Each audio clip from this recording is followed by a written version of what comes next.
Salut à tous et bienvenue dans cette nouvelle vidéo de la chaîne des Geeks des Chiffres. Aujourd'hui, j'ai décidé de m'attaquer à un sujet qui est la rentabilité économique et la rentabilité financière. Alors, si vous êtes prêts, sans plus attendre, installez-vous, c'est parti. Commençons par la rentabilité économique. Alors la rentabilité économique, qu'est-ce que c'est?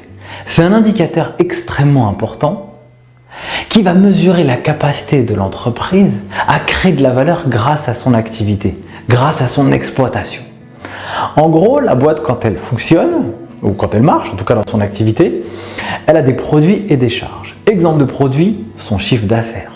Exemple de charges, les achats de matières premières, de marchandises, des consommables, ça peut être de l'assurance, des loyers, de la communication, bref, tout ce qui est lié à son activité.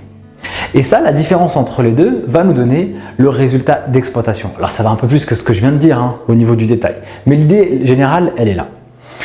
Et du coup, la rentabilité économique va prendre en compte ce résultat d'exploitation. On va déduire l'impôt sur les sociétés dessus, donc ce sera un résultat d'exploitation net de taxes, que l'on va diviser par les capitaux investis, par les capitaux propres plus les dettes financières. Et l'objectif de ce ratio, c'est de donner un chiffre qui va mesurer la capacité de l'entreprise à créer de la valeur par rapport aux fonds qu'elle a reçus, des actionnaires et des emprunts ou des dettes financières.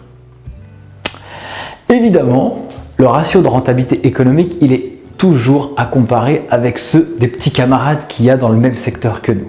Pour la simple et bonne raison que normalement, si les camarades et les copains d'à côté ont un taux de rentabilité économique, je dis n'importe quoi, de 10% et que vous avez un taux de rentabilité économique de 5%, il faut se poser des questions, pourquoi vous avez moins qu'eux?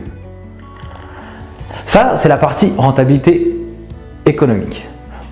Au-delà de ça, vous avez un autre indicateur qui s'appelle la rentabilité financière. Lui, il intéresse vachement les actionnaires parce qu'il va mesurer la capacité de l'entreprise à créer de la valeur pour l'actionnaire, c'est-à-dire sa capacité à générer du dividende pour l'actionnaire.